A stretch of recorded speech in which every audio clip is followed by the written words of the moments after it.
All right, everybody. Welcome to another episode of Go with the Flow. I'm your host, Folarin Okulaja. I'm recording this. It is November 15th, 2025, but this is not going to come out until 2026. I have been on a hiatus, but I'm back and better than ever.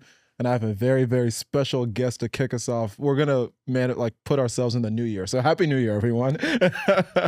But my guest today, I will give her quick background. So she is the CEO and founder, sole founder, not co-founder, of Anima Iris. The brand launched in 2022, and Anima Iris is a modern luxury handbag brand handcrafted in Dakar, Senegal. She was born in Cameroon and raised in Maryland, graduated from Princeton University for undergrad, and has an MBA from Wharton.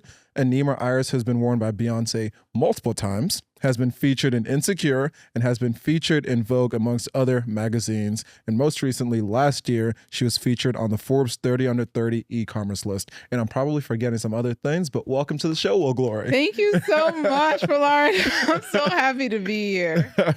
But the place that I even want to start is Princeton. That is our mutual connection. This actually was born at Princeton reunions. I think it was Menelik who was like, Flo has a podcast, you should come on. And now you're here, so thank you for coming on.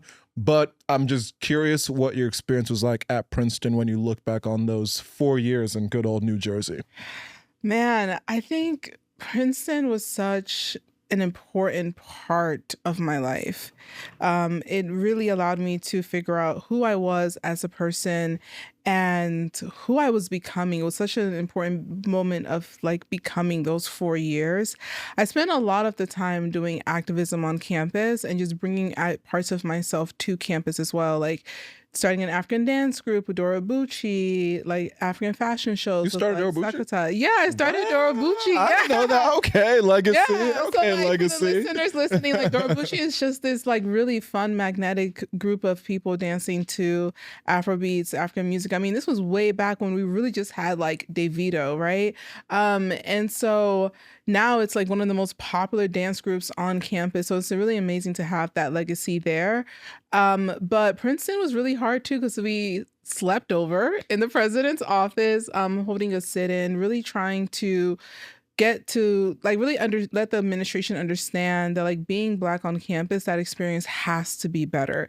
Something has to change. Everyone was like, oh, Barack Obama's our president is Black, there's no racism. Well, as you can see in the current climate, racism continues to exist, but that wasn't something that people were really talking about in 2014. And so we brought that to the forefront as a result. Like African American Studies became a department. I was able to actually major in it. Like the Woodrow Wilson name completely fell from the school. Like Woodrow Wilson building gone. Now rising, Hobson College after Melody Hobson. Like the Woodrow Wilson name fell from the School of Public Policy. So we had a lot of impacts, but looking back on it is great. But back then it was hard. People were like, oh, they're so radical. They're taking, you know, other Black people like maybe weren't fucking with us. They were like, oh, they can take away your Black card. Black card revoke. Like we were actually like so powerful in such an interesting way. But now I think students like you can come to Princeton and have an experience where hopefully you feel more welcomed. You feel more seen. You feel like this place belongs to me. Yeah, and that's interesting. First of all, that's a legacy that's clearly left. Because one, I didn't realize you started Dora Bucci. I didn't realize that AAS wasn't even a major. So I got a AAS was not a major. It was just a certificate. Yeah, I got a okay. I'm part of the first class 2018 to graduate with an African American Studies degree, which is crazy because Harvard, Yale, people have been graduating with African American Studies degrees since the 1960s.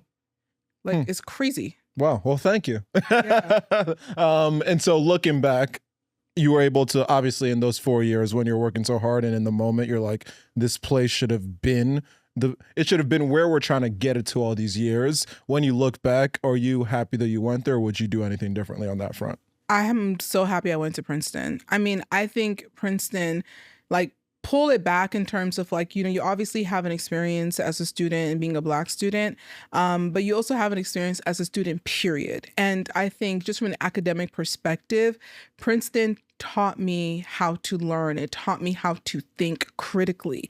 That is so important. I think Princeton really cultivated my intelligence. Princeton is for students who actually really like school. Like if you don't really like to learn at your core, don't even go. I met this lady yesterday, her like father-in-law is was like the dean of admissions at Princeton for such a long time. So Princeton is such an important part of like even her own family.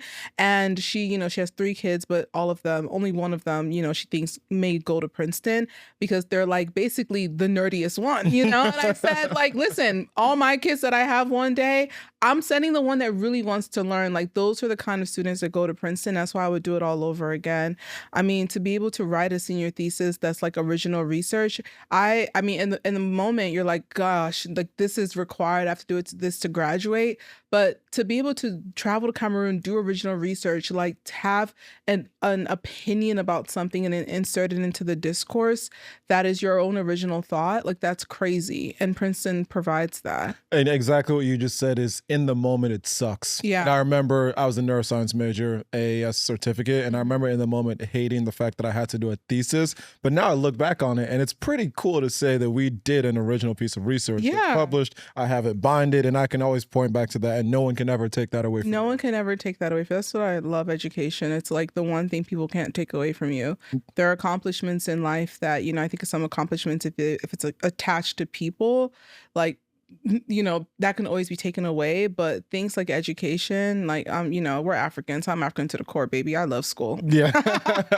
And I love what you just said, and we'll get to this much later about things that people can't take away from you. Yeah. Because I think with your brand, obviously you've built something that people can't take away from you. And that's one thing that I've realized is in my brand is I'm trying to gauge what success looks like. And you work so hard, you accomplish certain things, but you're like, you haven't done enough. But it's like, no, the fact that we've done X amount of pop-ups already made X amount, like no one can take that away from you, but we'll get much more into Anima Iris in a bit. And so now talk to me about, you spent some time traveling around Africa. You had taken a leave of absence from your job after you started working professionally in Atlanta, and you decided that you wanted to travel the continent. Tell me why that was what you wanted to do, because you could have done many different things. I had so much passion and purpose at Princeton. Like it was unreal. Like every single day I was creating impact, right? Like we would start our day like at 9 a.m. meeting with like school administration, having these really important meetings. Like, yeah, they were giving us the runaround, but like we were impactful. The deans were scared. Like, I think President Ice Gruber to this day sees me and he like shakes in his boots. Like, oh my God, I think he jumps a little bit because we were really on campus creating genuine, meaningful change. And then I would like have Dora Bucci practice, and then we'd plan for like the Sankofa fashion show, and like then we do Sakatal, which was like the African dance show. And then so we had all this impact. I was having all this impact at such a young age, and I was so like used to that. I was used to putting in hard work and seeing the result of it. And it being enjoyed by other people, it being felt by other people. Like my work was tangible. So I think that going into corporate America, oh my gosh, I was making so much money, like, which it was crazy. Like, and this is like, in 2018, graduating, I was making like almost $90,000 a year, which is crazy because the kids on Wall Street were making like just that much. And after my bonus, I was hitting 6 figures. I lived in this like brand new high-rise building in Midtown in Atlanta. My neighbors were literally NBA players. Like, oh my gosh, I'm like forgetting their names, but they played for the Atlanta Hawks. What's the Asian one that actually went to Harvard that played? Jeremy Lin? Jeremy Lin was my your neighbor. Jeremy Lin was my neighbor. And the other guy's last name, I believe, was John. He was really cool too. Like they were my neighbors. I would see them around, like, and that's I was living this incredible life, like, boutique workouts, like just a beautiful life. And I was so depressed. And that was the first time I started to realize, like, it's not that money doesn't equal happiness, but it's like in this life, what you do in life and how you earn that money should bring you happiness, should bring you joy. And that's what I wanted. And so I took a leave of absence from my job because I'm like, my job, I wasn't having impact. I just had to come in, do what the company needed me to do. And, the impact was just like not significant. I'm like, this is not what I was placed on this earth to do. I relate to that in so many ways because I was the exact same way where I worked at Goldman for my first 2.5 years Yeah. out of Princeton. And Golden then handcuffs. and then I quit in February, and it's the single best decision that I've ever made. Yeah. And I look back on this year and the way my mindset has just changed about life, the way I've been able to lean into the brand and other certain things. And I know it wouldn't have been that way if I would have just stayed at Goldman. And exactly like what you just described, you're in this position where if you talk to so many different kids, they want the life that you had. And from the Yeah. outside looking in, everyone thinks it's this perfect thing. But then at the end of the day, if you have no purpose in your job, like what's the point? What is It doesn't matter how much you're literally making. the 'Cause point? I was making also like 6 figures base right out before I even got a bonus at Goldman. Yeah. I remember I was listening to I think it was Mom Donnie who had he said the stat that I think the average or median household income for a family of 4 in New York is like $60K. Like, And I'm making double that by myself right out of so the numbers don't make any sense. And yet I was like, I can do all this travel, I can do all this, but I'm not fulfilled in a meaningful way. Yeah. And so power to you for stepping out of that. you know what it is also, and I'm so proud of you for so quickly pivoting in life, because people will stay at those jobs for 5 years, 10 years before they have the courage to leave, or they wait to be laid off or fired before then they're like, okay, let me actually just go and try and pursue what I really wanting to pursue. But I realized from such a young age, like, yo, these companies are institutions. They've been here for like 100 years. They're gonna be here for another 100 years. Yep. I see it the same with like even school as well. Some people who maybe, they're like, should I go get an MBA, et cetera, like, or should I take this crazy opportunity that I have right now? Take the crazy opportunity. Goldman Sachs is going literally nowhere. Maybe I've missed something and Goldman Sachs is falling tomorrow, but Goldman Sachs is not going anywhere. And so I just am of the belief that like institutions that have always been there are going to still be there. So you can go, you can learn, you can fail, you can thrive, you can survive. And if you do want to end up going back to Goldman, you will. And you know what's going to happen? You're going to build an amazing business. And if you do decide like, actually, I want to go back to corporate, you're going to go back in a higher level role than someone your age with your years of experience, because you have gone out into the world and you have such incredible experience that is now super valuable. And they're going to pay so much more for that. Like if I were to go back into the world of corporate, I'm immediately entering like minimum like executive vice president, right? A lot of people my age are still like at that senior associate VP level, but like minimum I have to be like executive vice president, president and above, because like I've built something.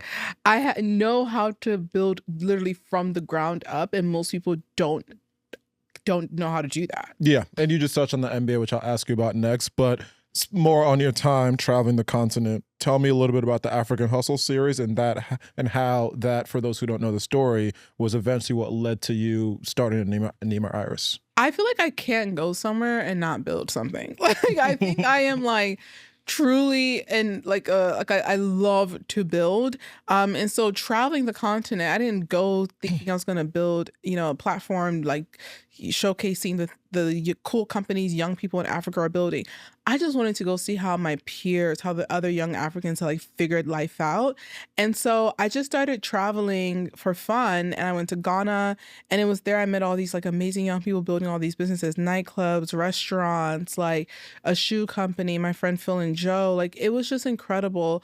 And so I met a photographer. We're literally still friends till this day, photographer, videographer. And I'm like, let's just go around and like document these people. And we had so much fun doing it that then we went to Kenya, we went to Senegal. And it was in Senegal, then I met these amazing artisans, and I started actually creating bags for fun. But at heart, I'm a creative. Like I build with my hands, I build with my brain. I'm a builder. Yeah, and when you know, you know. And I think a lot of our schools that we go to do a big disservice because they funnel everyone into the corporate jobs, and they don't do a great job showing us what is out there and helping you tap into your creativity when you do have it. Yeah. So, but neither here nor there. I think we've both been able to realize, okay, I need to build, and that's what I'm going to do. But it sucks that there's a lot of kids who don't tap into that because they don't know that it's out there. So if you're listening, explore that creative passion. It is, you're going to build your own very successful brand. Absolutely. And so now the MBA. Talk to me about that experience. Years looking back on it now, Yeah. Actually, give me both perspectives, why you decided you wanted to do it, and looking back from where you are now, if you think that experience was worth it. I mean, how much the MBA costs? Like $200,000. A lot of money. I paid like 50% of it. I'm paying it. I owe somebody. I owe somebody. Why did I get an MBA? I'm telling you, like, in life, I'm just floundering around. Like, I'm really like take an opportunity and run. Exactly what happened. And this is why when people are like, oh, I want to go to Wharton, I want to go to Harvard, I want to go to Stanford, like, can you, help me with the application process? I am the worst person. Because when I tell you I tripped, stumbled, and fell into Wharton, like, it was not intentional. So basically, I was quitting my job. My homegirl at the time, Philomena, she has a really amazing brand called Kin Apparel. She was quitting her job too. We actually met at Princeton.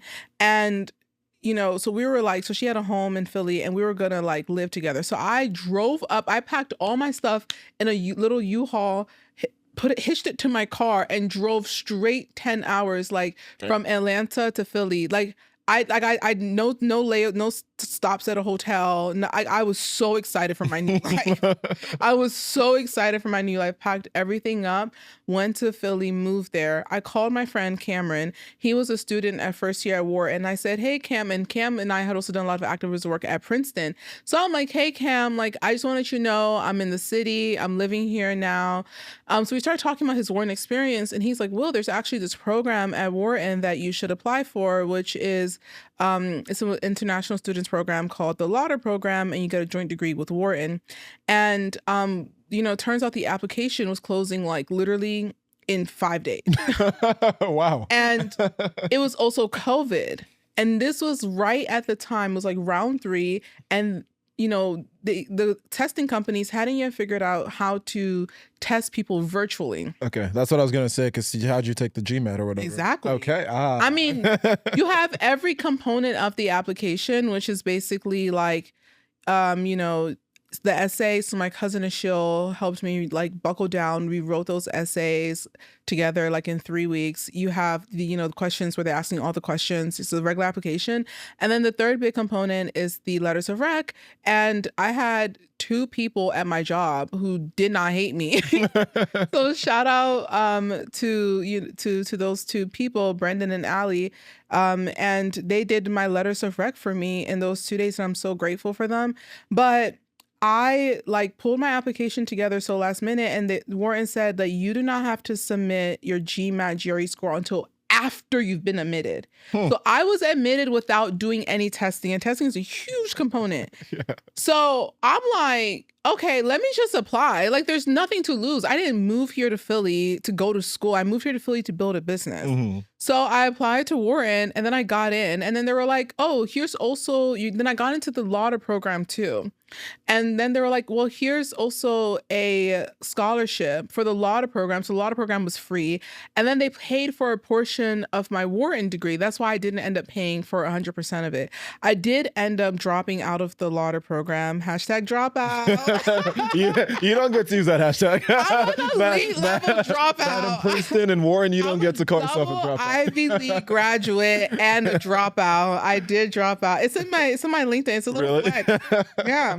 The dropouts. Okay, Steve Jobs. I know. Listen, I'm one of those girls. I'm like the white tech boy.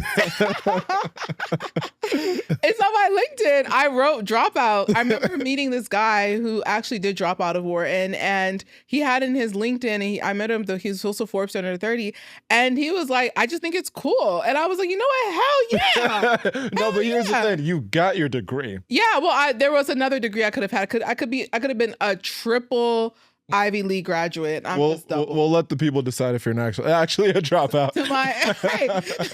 Comment, let us know. Am I considered a dropout?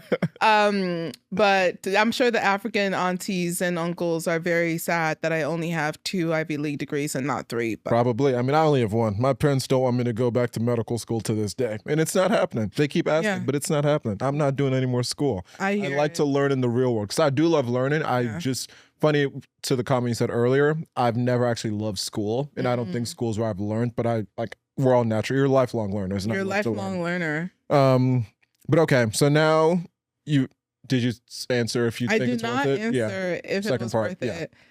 TBD. Okay, fair enough. TBD. I think so far has Wharton been worth it? Strong no.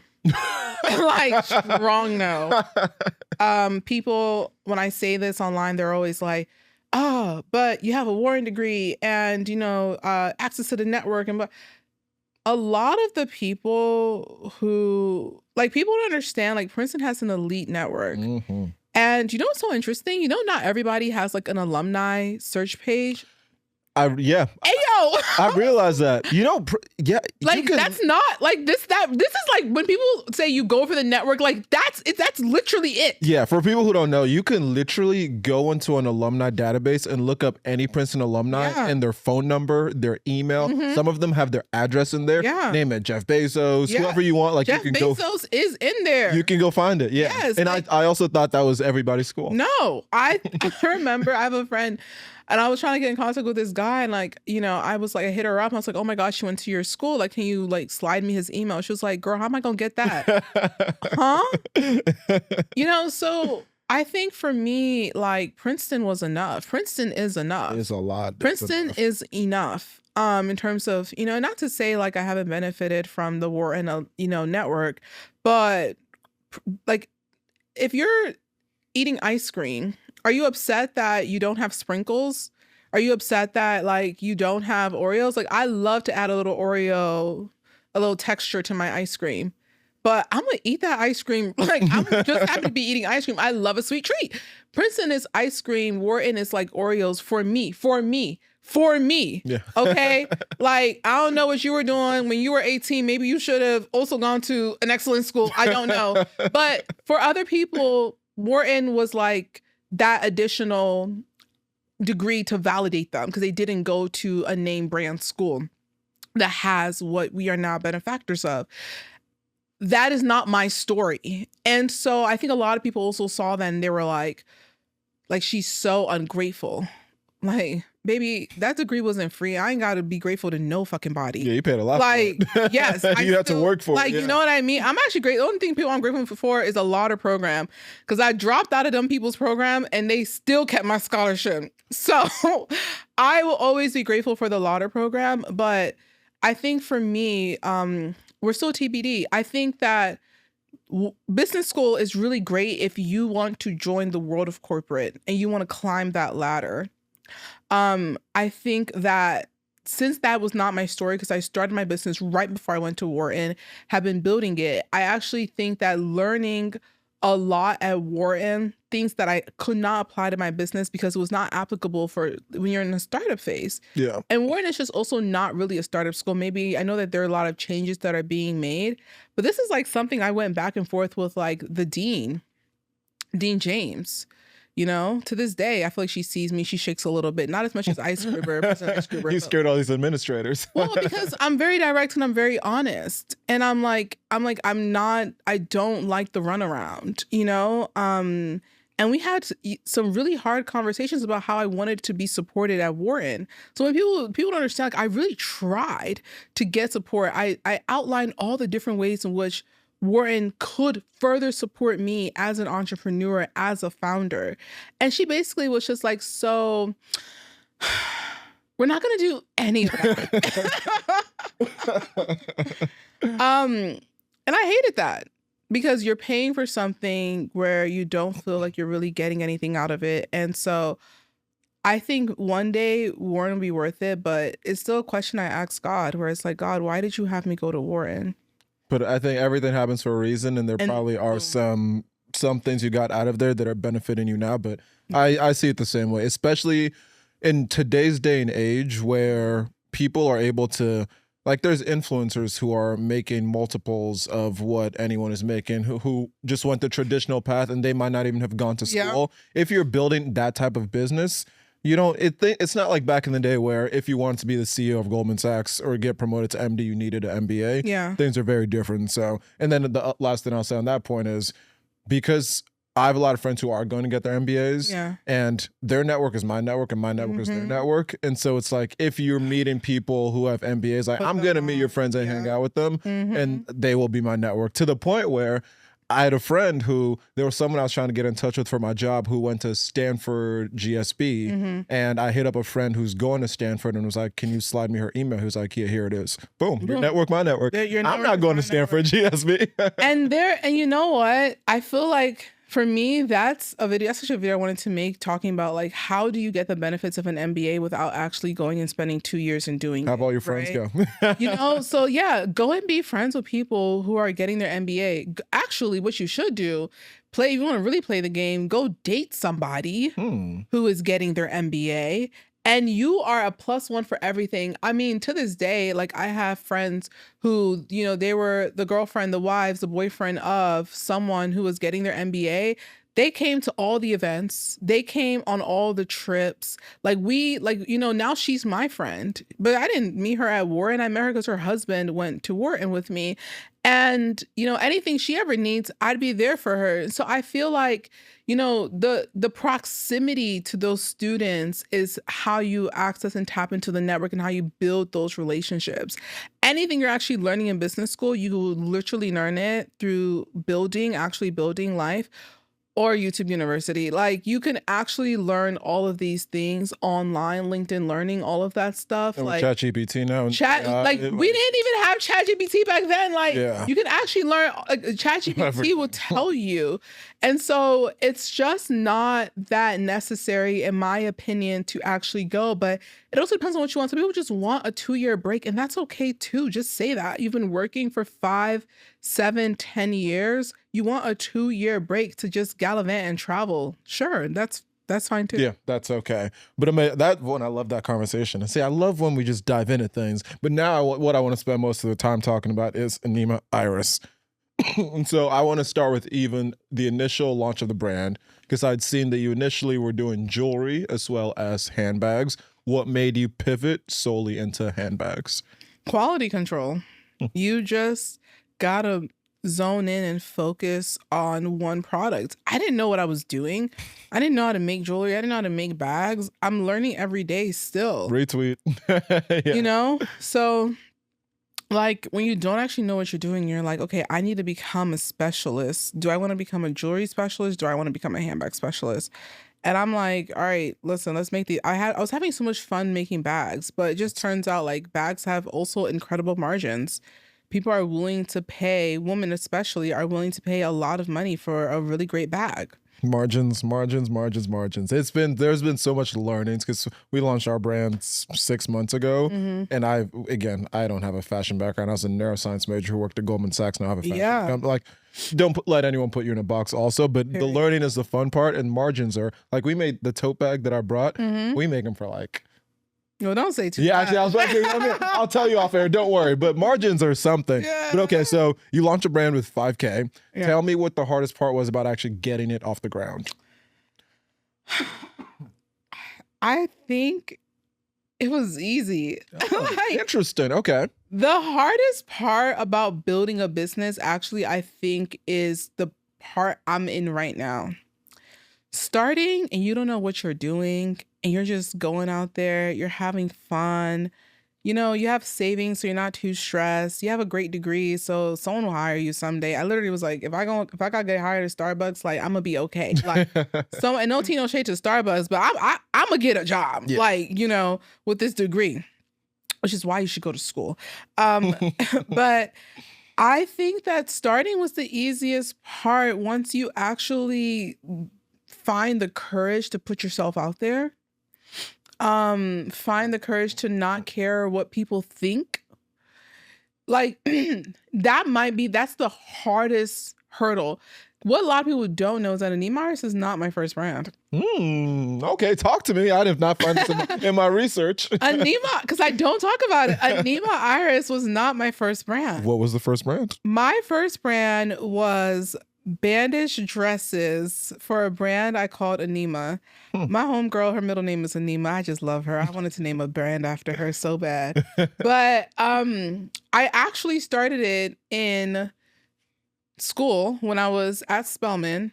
and I was doing my taking a semester domestic study program because nobody went in my, it was an exchange, nobody went in my place.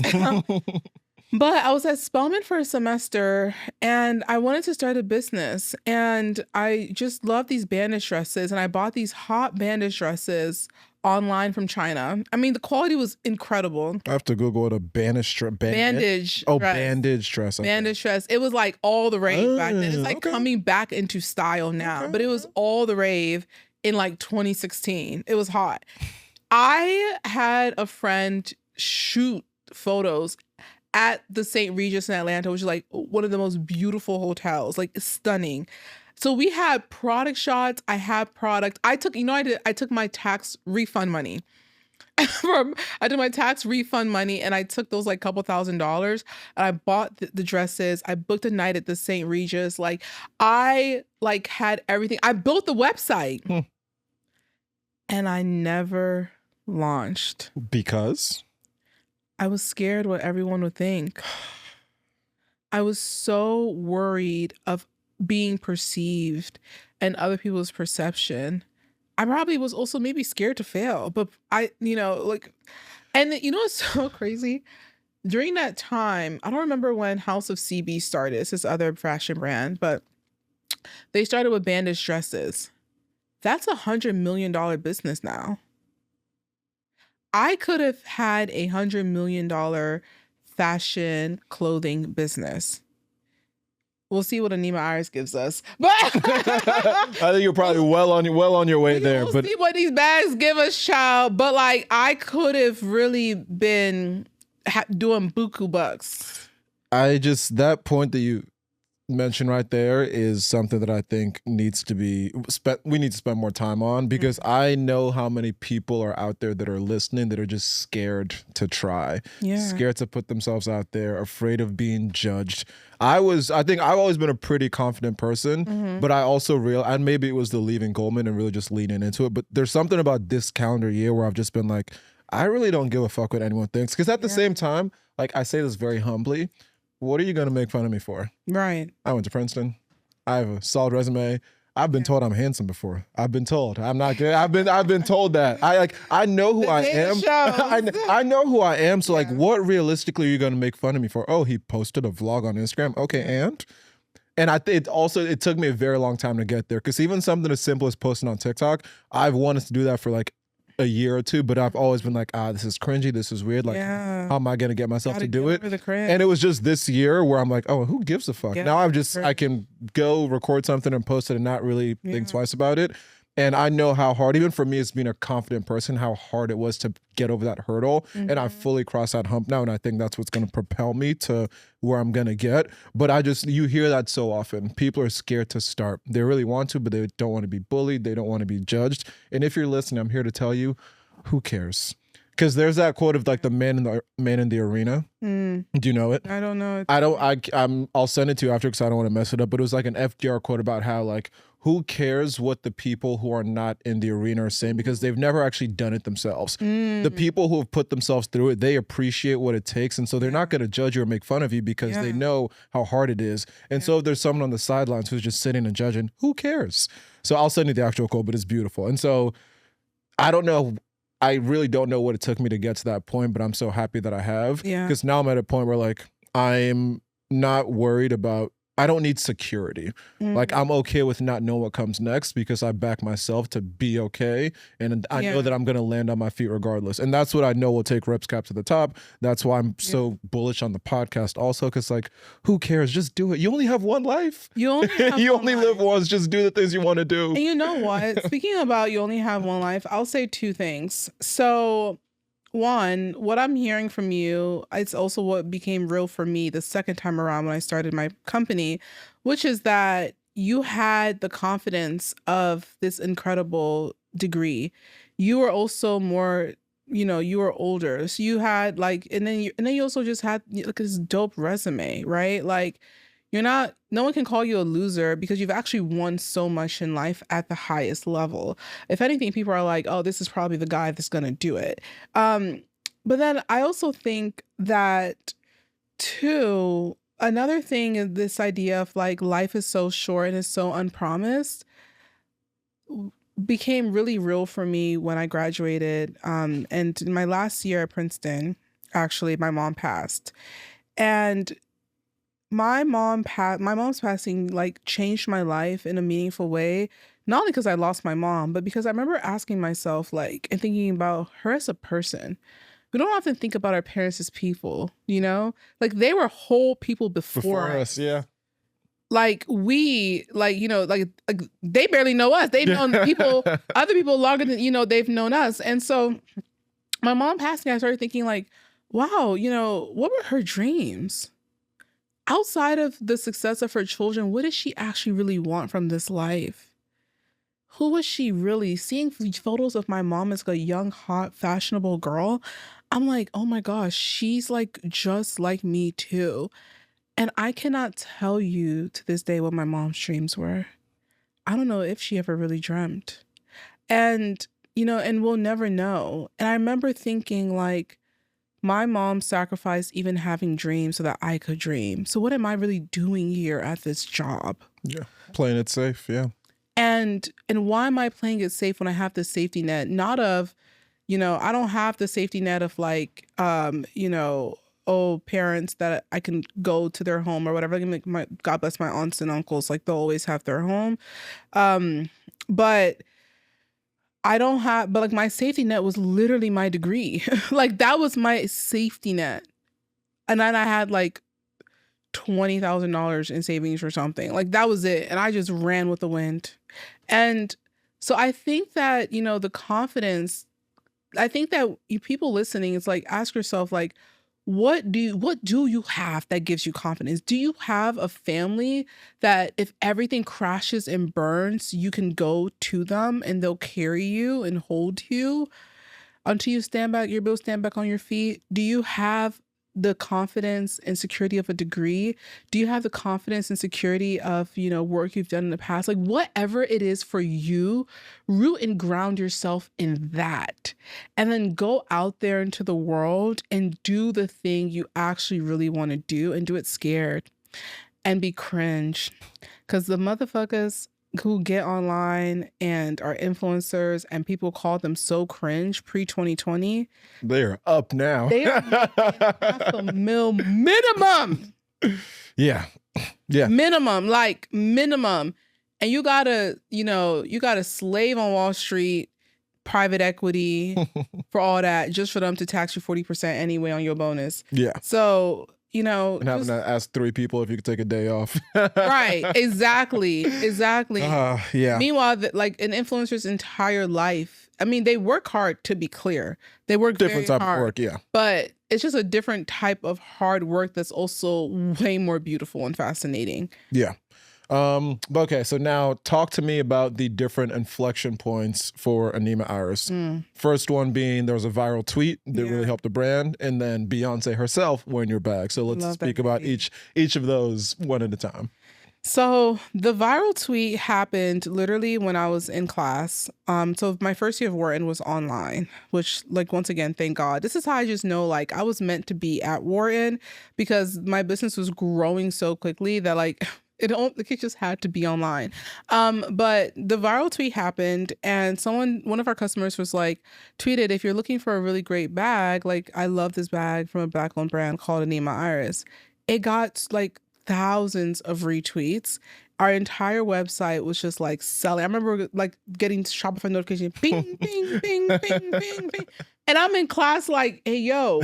And like my friends are calling me. They're like, yo, you're going viral. Mind you, I go mute, turn camera off. And I'm like, oh my gosh. And so for the next couple of weeks, I was just like in class, camera off, packing orders because all the bags were in our basement, in our basement. And I was just packing orders from there and just like shipping it out. That was over the summer because classes for Lauder start like in the summer, towards the end of summer. And I'm like, hey, yo, I haven't even gone to business school yet. I was in for a difficult shock. balancing lauder, business school, building a business, traveling from Senegal, I was going to Senegal almost every other weekend. I saw that in your LinkedIn post, and I can't even fathom that. That's a long distance to go that frequently. Trust me, the body keeps score. It has weighed on my body. Like, I definitely think my body aged a lot traveling so much. I recently hit 500,000 miles traveled. Damn. I'm fucking 29 years old. Like, that's crazy. I'm diamond medallion. People are always so shocked. I remember this one lady was like, what do you do? You're diamond medallion. And she's like, I'm 29. Like, how are you literally able to travel so much? I'm like, girl, I'm building this cross continental business. You're doing what needs to be done. Yeah. And that's because I was traveling almost every other weekend, going to Senegal, literally leaving class Thursday night, getting to Senegal, going from Philly to New York, getting to Senegal the next morning, Friday morning, working with my artisans all day Friday, all day Saturday, all day Sunday, leaving Sunday night, getting back to New York Monday morning around 4 a.m. My driver would then pick me up. I would get back to Philadelphia around 8, 9 a.m. And then I was in class at 11 a.m. I thought I was busy, and I thought I worked hard. Damn. I worked hard. And I was, at this time, I'm 25. So, I think I was 24, 25. So it was really hard, but that viral tweet really started it all. And I remember I literally dropped out of lauder first quarter. And I remember being in my Airbnb and making the decision to drop out. I cried that night. I could almost cry just thinking about it. It was not an easy decision. As an African person, so much of your self-worth is tied to your accomplishments. And dropping out is the ultimate sign of failure. And I remember having to ask myself, well, Glory, do you want to graduate Wharton with straight A's and on the dean's list? Or do you want to graduate with Wharton having built a multi-million-dollar valued business? You have to pick one. Both is not possible. Yeah. Sometimes we try to be superheroes and do too much. But even what you just said, I'm I don't think it's a failure at all, because you are literally building a multi-million-dollar business at the same time. And even so, at that point, talk to me just literally from my own understanding, the reason you had to go back that frequently. Were you working super hands-on with the artisans? What exactly was it? My day started at 8 a.m. I woke up, started my day, was with the artisans by 9 a.m. I would go to their atelier. I mean, I was with them literally all day. One of them didn't have AC in his atelier. He installed AC for me. He saw how committed I was. And this is before we had our own Anima Iris atelier. But so I would be with my artisans from 9 to 1. And then it was 9 a.m. in Philadelphia, and I would start classes. And so then I would be in classes all day for hours.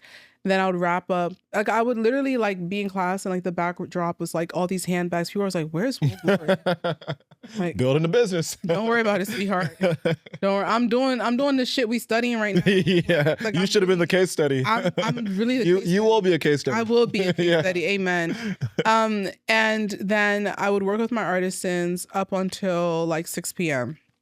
Wrap it up with the artisans, go back to my Airbnb. Then I would do more classes until 8, and then I'll go into study hours, study office, study sessions or whatever, to get extra help until 10 midnight, and then I'll do it all over again. And I remember making the decision to drop out of lauder because I was I can't drop out of Wharton, but I can drop out of lauder. And I cried so hard. I wish I had my mom to talk to, but it was the best decision for me at the time. And yeah, I mean, baby, I crawled, cried, and begged to that Wharton finish line. I remember telling my my academic advisor, I said, I'm not in this to get good grades. I do not want to know what my grades are. To this day, what do Muslims say? One lie. I do not know how I performed at Wharton academically. Because I never saw a transcript ever. And I literally would go to my academic advisor, and we would meet every couple of months, and I would just ask her, did I pass all my classes? She would look at it and she would say, you passed your classes, period. That's all that matters. That was, when I tell you C's get degrees was me, because I graduated from Princeton with honors. I graduated cum laude from Princeton. Like, I don't have to prove to anyone that I'm smart. I don't have to prove to anyone that I'm intelligent and academically capable. Okay? I at this time, I want to prove that I can build a business that is worthwhile, that's valuable, where people want what I have to make. That's what I wanted to prove. And I graduated from Wharton. I made it. People didn't think I was going to make it. I remember seeing other people like drop out because, you know, they want to go do this, they want to go do that. I said, listen, I'm actually not a white man. I said, I know my limits to dropping out. We're going to get this degree. Called, cried, and begged to the finish line. And I just want to give a shout out to all my Black friends at Wharton. I couldn't have done it without them. Shout out to y'all. That community carried me, like they had my back. To this day, like I am always so grateful for the Black community at Wharton. They had my back. Without their support, I would have not made it. And I think you touched on another great point there is once you get to these places, just get the degree. People might care what your GPA is maybe for the first couple of years after, but at a certain point, 10 years out, who's going to care what your GPA was? Even at Princeton, even that you graduate with honors respectfully, no, in 10 years, no one's going to be like, oh my God. I mean, it's going to Princeton, like, oh my, I remember getting my first C. I said, yo, that calculus class set me for a doozy. I said, wowzers. Hey, I got a D in physics at Princeton. I was like, let me I got a D in physics. Let me take these classes more intentionally, because I didn't even have to take that calculus class. I had the credits, but it was one of the moments. First quarter, I said, I'm not gonna be that girl that graduates top of this class, and that's okay. And because like you said, I did it because, like I told you, I knew I was gonna get my degree. I didn't care what my grades were. Yeah, I didn't check what my thesis grade was, or I didn't check what my final grade was until I was trying to leave Goldman, and the companies I were applying to needed my transcript and GPA, and I was like, all right, let me request it and check. And then I saw I got an A on my thesis. I was like, nice. You didn't know that? No, I didn't check. I'm telling you. They put it like in a folder for you.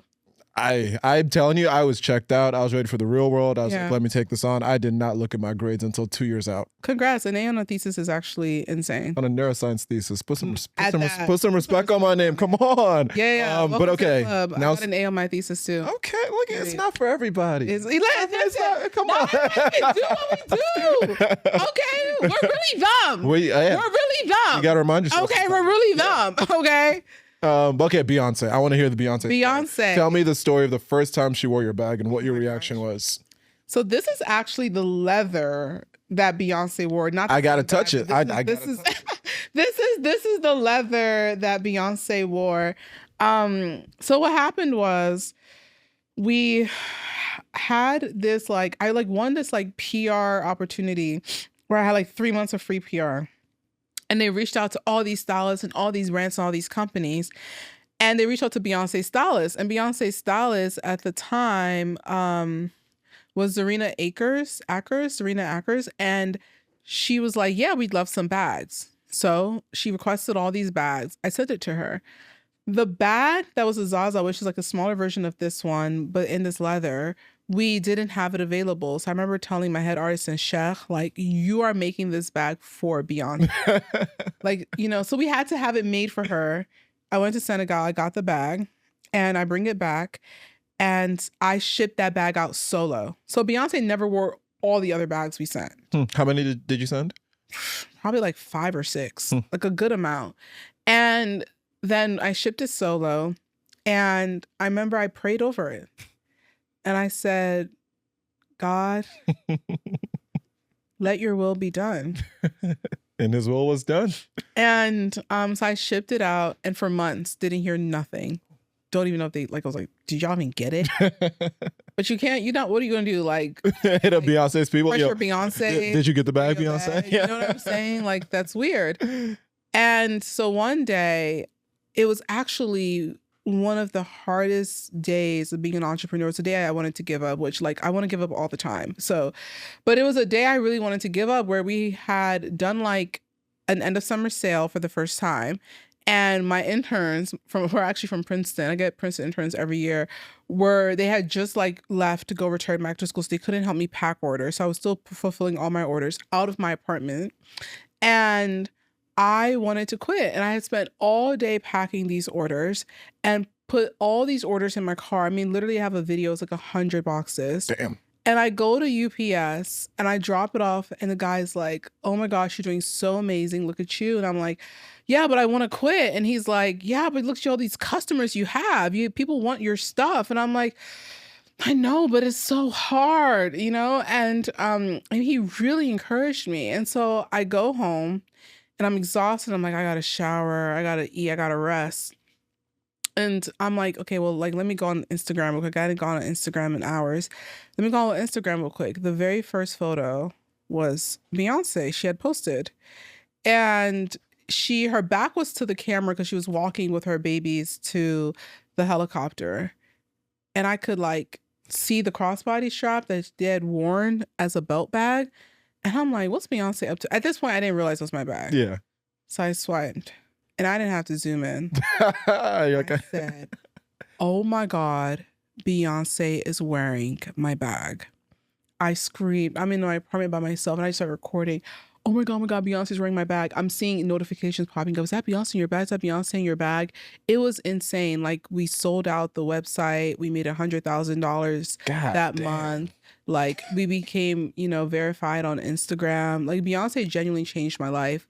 Nordstrom, Saks, Bloomingdale's eventually all came calling.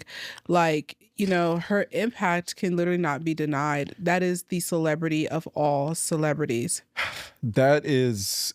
It's interesting. So this actually leads into the next card. There's a couple things I want to touch on there. Is the ROI from sending free stuff to people. Yeah. Because ever since we started this brand 6 months ago, everyone wants free stuff. And anytime there's even someone mildly in your orbit who you're like, oh, maybe we should send them free things because they might wear it and it might help you take off. Mm-hmm. And then I remember I was on the phone with a guy, the founder of a very well-known brand. I'll tell you the brand after. I don't like to put his business out there. But a lot of people have worn his brand. And he was like, bro, trust me, you think an NBA player wearing your clothing in a tunnel fit's going to help it take off, and you're going to like restock everything? Yeah. It won't. He said that the only person that really moved the needle for him was Kendall Jenner wore his hat one time, and he was like, she's like in the tier, in this like category, in the tier of Beyonce, where like influencer, like her followers will want to wear what she's wearing, and it's rare that you can get something in someone like that's hands. And so we've now taken the stance, not solidly, there's always still exceptions to the rule, where we're like, for the most part, if we're sending something to an influencer or an athlete, think about how many people are sending them stuff. They're probably not going to wear it. Compare that to if we just picked a follower at random and sent them something free. That's a customer for life. Yeah. And the relationship you can build that way. And so I'm curious the way you've approached that. Obviously, Beyonce is Beyonce, but how have you thought about the sending free stuff and the ROI that comes with that? A lot of people ask for free bags. I mean, stylists are always asking for free stuff. The issue with stylists is like, they want it for an event that's in 2 days. Like, well, I can't, like, what? So that's my only qualm with stylists. They're always working like so last minute. I send free stuff all the time. But for me, it's different because I own my own manufacturing. So I'm not thinking like, oh, this is, like, yes, it technically cost us X amount of money to make this bag, but like, it's so much more costly when you actually have to like pay for a set of inventory that you low-key have to sell. Yeah. Like for me, like my artisan making a bag, like an additional one to the 25 they can make every day or whatever, it's not that big of a deal. So I send free stuff all the time. We have our customers who reach out for free stuff if they're going to be like on a TV show or they're doing something where there's some visibility. Like I send people, it's like just not that big of a deal to me. So I send free stuff all the time. Because I also think that just having your stuff out in the world is important. I also think that this is why like doing sales is also important, because then people can like afford to buy the product. And the more people that are wearing an Anima Iris bag, the better, right? The more you are going out into the wild and you see an Anima Iris bag, like someone tagged me today, they actually saw an Anima Iris bag out in the wild. Like that's important. That's brand validation, right? Like, and it's actually an influencer that did I send them?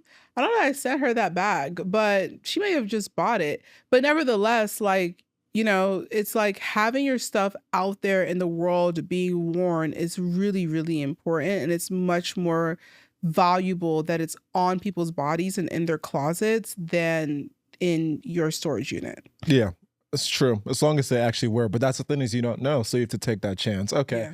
Mo, we'll chat. We got to think through it, because You see, just be strategic about it. Yeah. And think about, like, who am I really sending it to? Because you might send it to a creator that doesn't have that many followers, but they can create some dope content.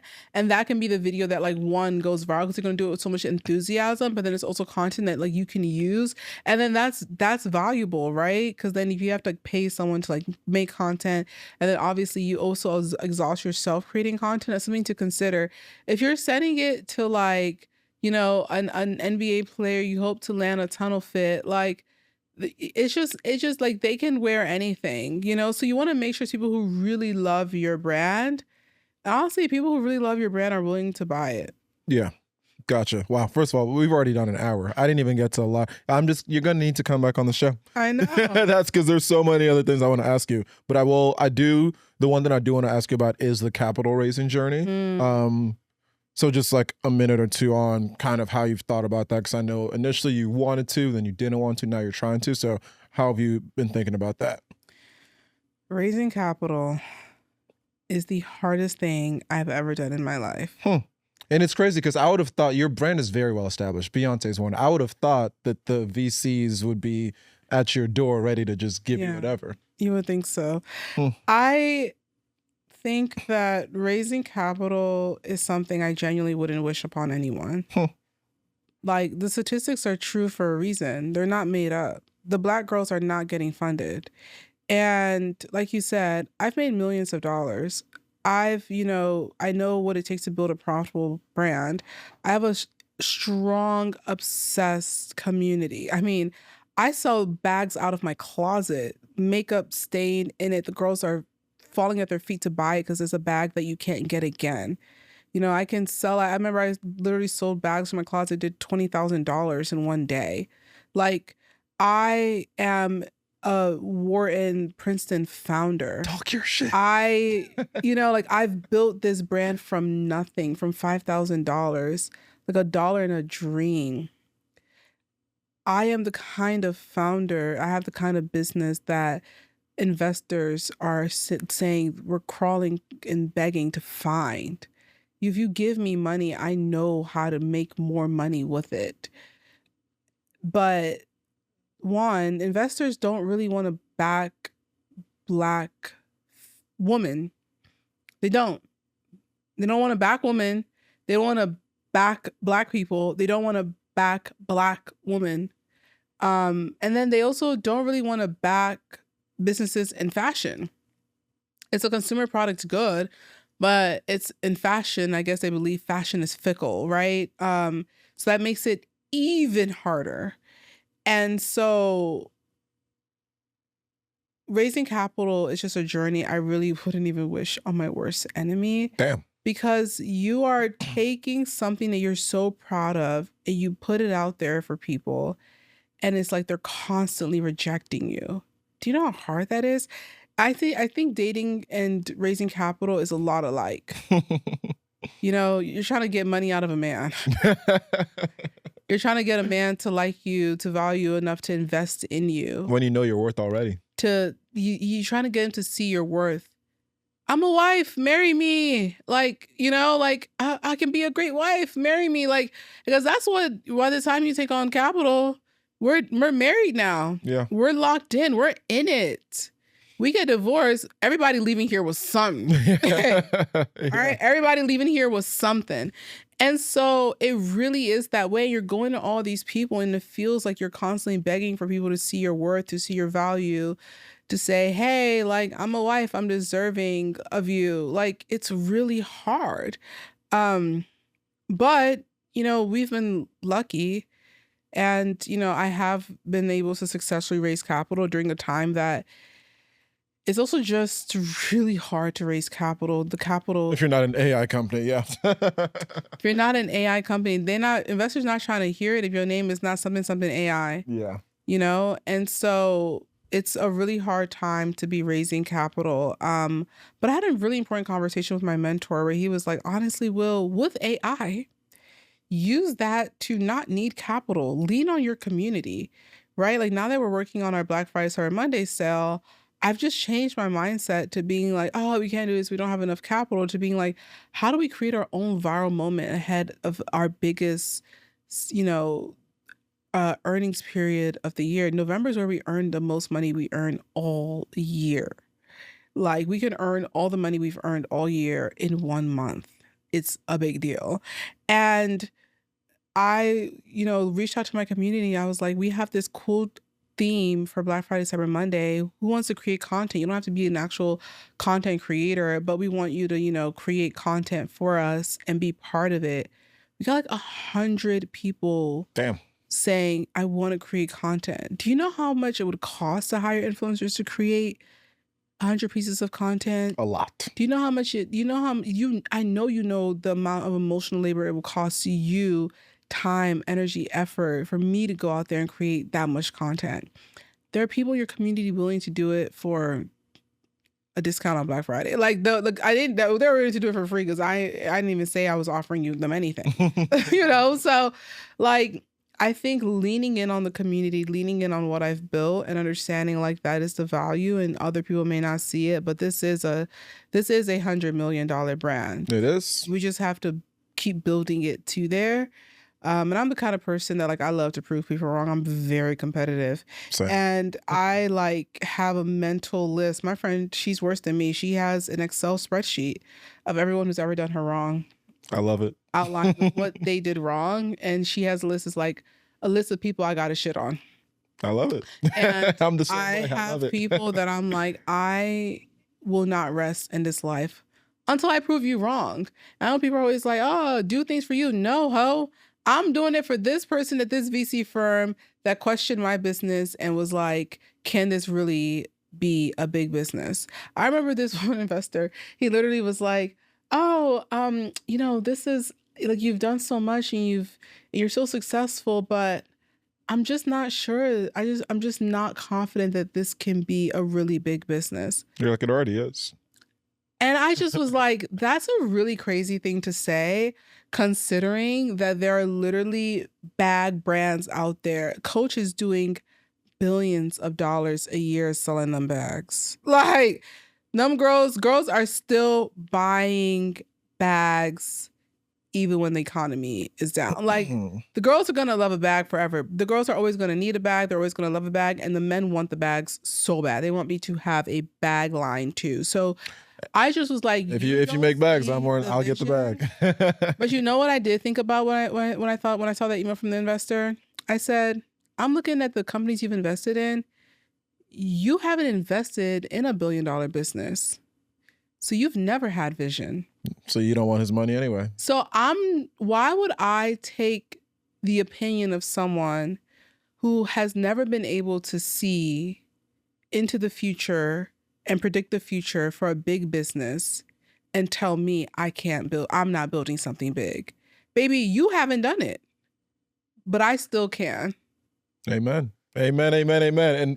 And we have so much more to get to. You're just gonna have to come back on. I'm gonna have to come back. You're gonna have to. You're welcome. You're welcome on whenever. But the way that I just want to give you a final thought. There was so much I wanted to get to, because you have 2 quotes that I've seen just online from you. One you said at CultureCon, just about consistency, and those who show up every day are the ones who can make it. And then you have another quote from, it was like a Shopify article about you where it said, when you're destined to do something, your purpose will find you. So just 2 beautiful quotes I just wanted to say, but I wish we had time to talk about. But I think for now, just leave the people with one message, one thing. For the young entrepreneurs, the ones who are out there who want to start their business but are scared to, leave them with you've already given them so much wisdom on this episode. This has been a phenomenal way to kick off 2026. Yeah. But just a final thought to the people. Be willing to crash out over your dreams. Be willing to crash out over your dreams. Just think about a moment when you crashed out over a relationship, a person, a situation, an event, and you just had a crazy emotional, uncontrollable reaction. Be willing to have that kind of reaction over your dreams.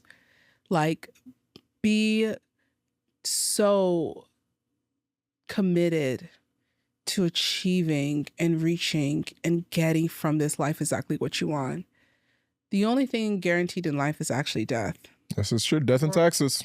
We're all going to die one day.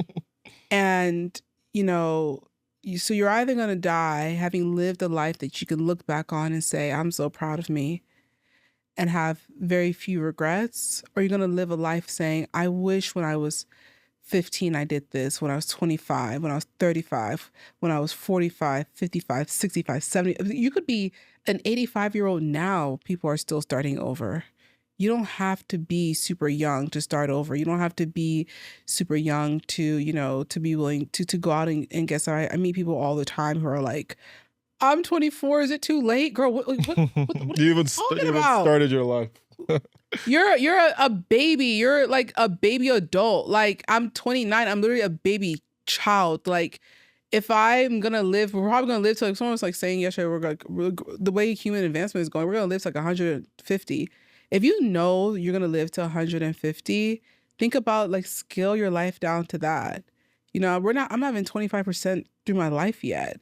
So in this life, go after what you want and do it with desperation, and do it relentlessly. And every single no, you take that, you put it in the back of your mind, and you remember who told you no, because you're going to prove them wrong, honey. You're going to prove them wrong. I believe in you. Amen. Amen. I loved every part of this conversation. This is great. You're coming back on here. You're required to come back on here. That was a great way to leave the people. I truly appreciate you coming on. Love what you're doing. Thank I think you. I hope people are giving you your flowers, because you've built a phenomenal business and you're just getting started. The sky is really the fucking limit. And so I'm excited to watch the continued growth. But yeah, appreciate you coming on. This has been another episode of Go With The Flow. Thank you for listening. Thank you for listening.